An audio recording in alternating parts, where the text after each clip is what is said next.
We've talked now about the theory of love and what physicians and theorists, and these were mainly philosophers, initially thought were the reasons for love. But in the past 30 to 40 years, brain science and physiology has given us some more insight. So to think in a more scientific term, i.e. considering behaviors cross-culturally and using more comparative methods, scientists have made some interesting observations. We all know that at different times and for different motives, people will engage in what we could call flirting behaviors. So then that might beg the question, why do we flirt? Is this something that is biologically hardwired into us? Or is it something that purely society teaches us? In other words, is it something that's socially constructed and part of our culture? And to try to answer those questions, scientists might want to look at whether these kinds of behaviors, they're uniform across cultures.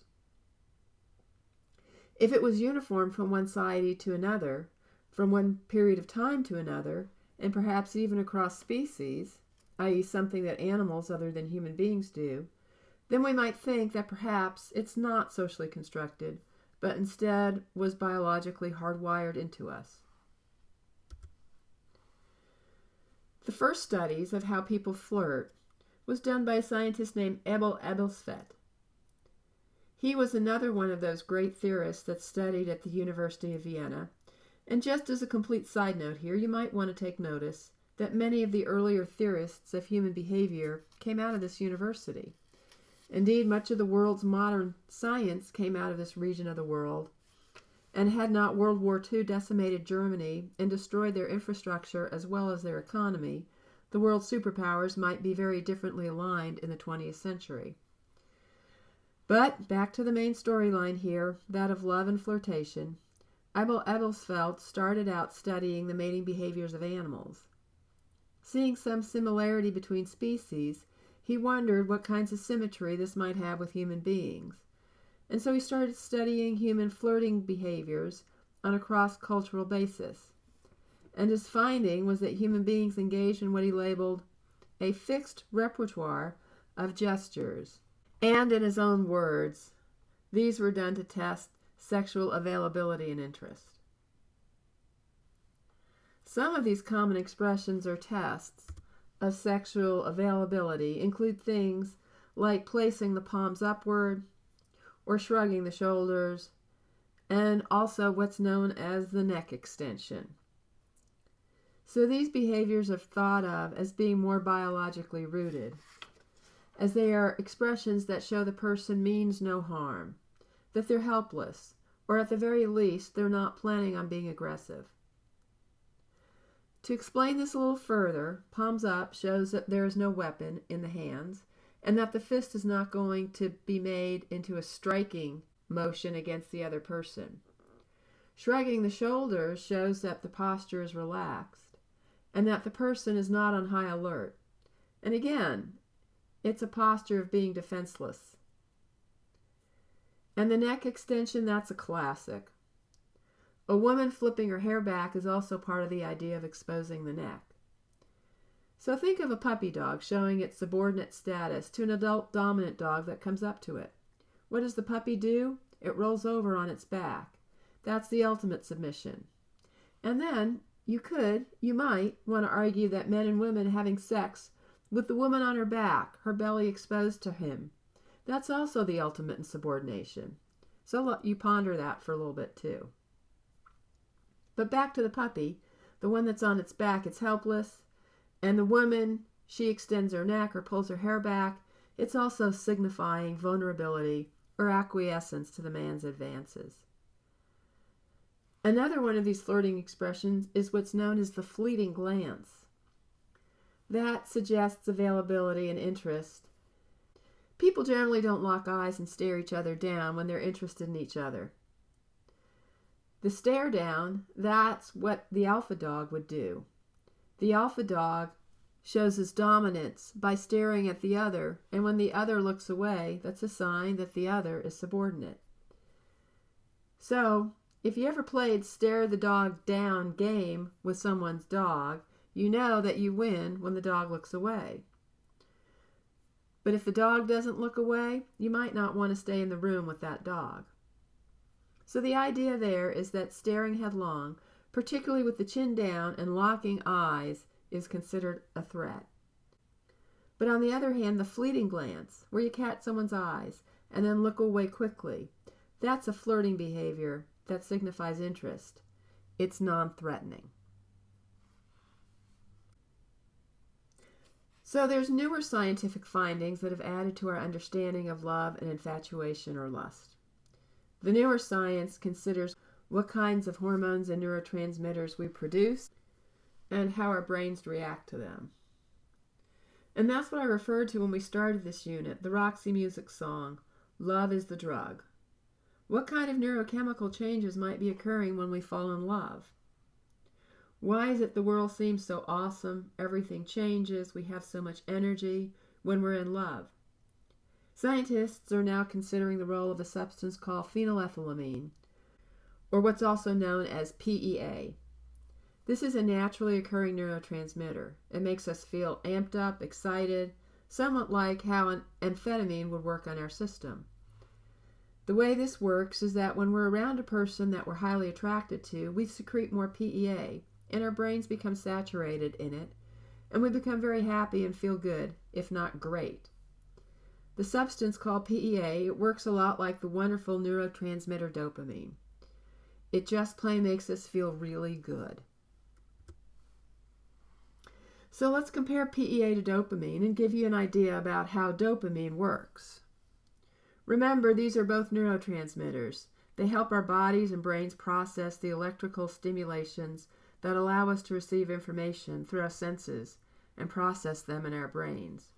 So to some extent, we have some extra ability to process information because neurotransmitters, just like dopamine or PEA, they work like the opening of floodgates on a dam. They allow more information to process quicker and in larger amounts.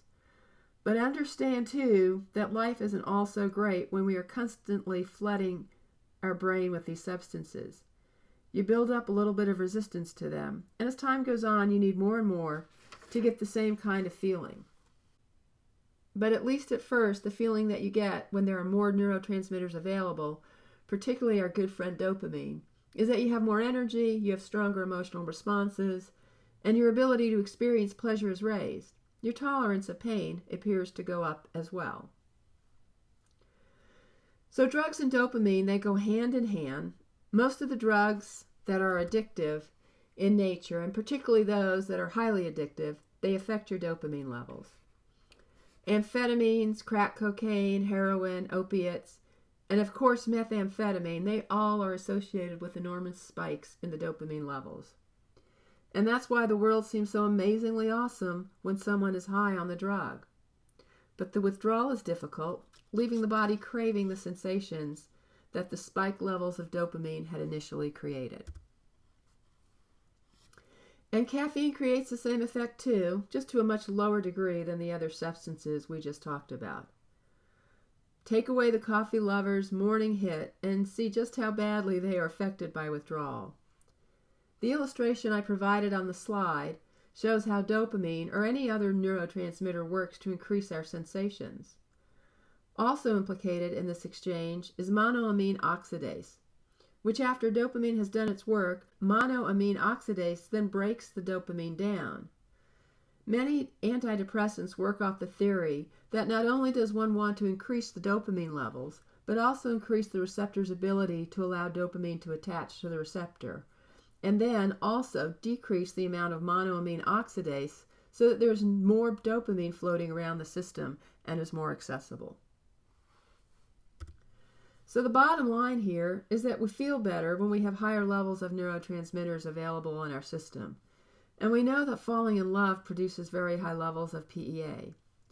And indeed, this neurobiology may have been an evolutionary strategy that our species, as well as many others, developed to help create stronger bonds between reproductive pairs to help assist in raising their young.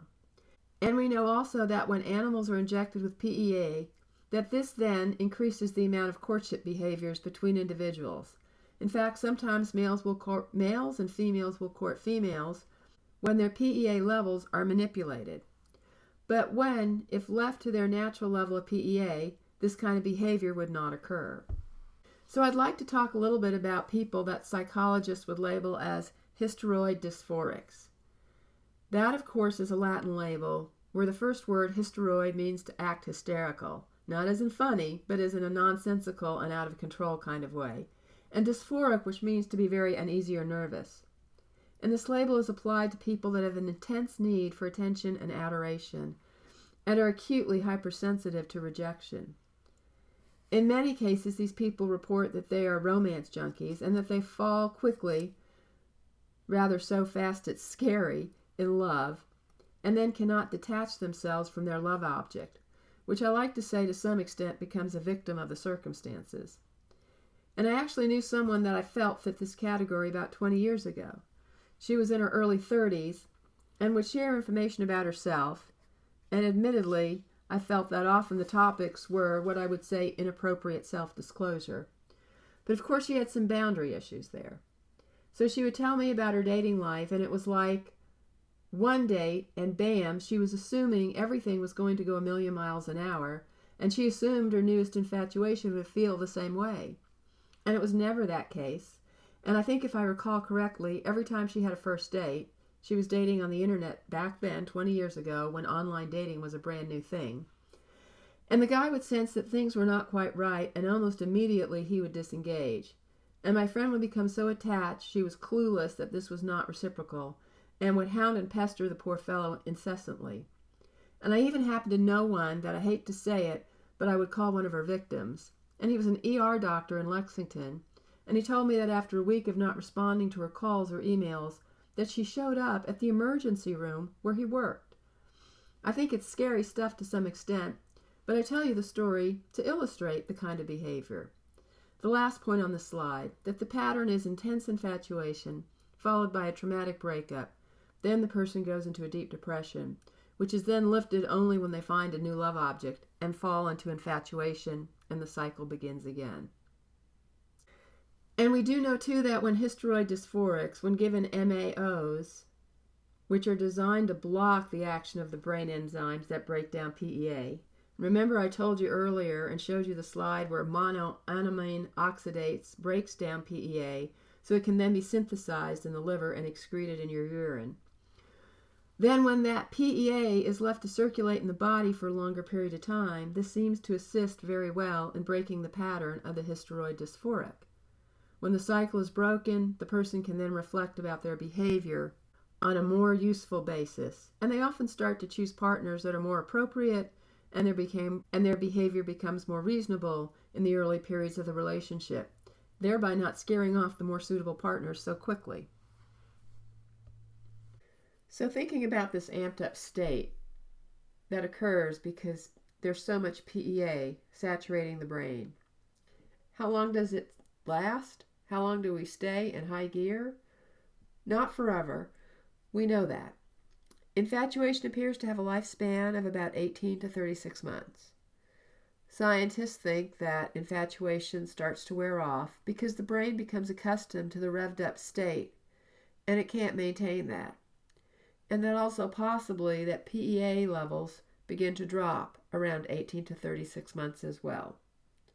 So we'll talk about in the next section this lowering of the PEA, and then also about some other hormones and aspects of love that are implicated.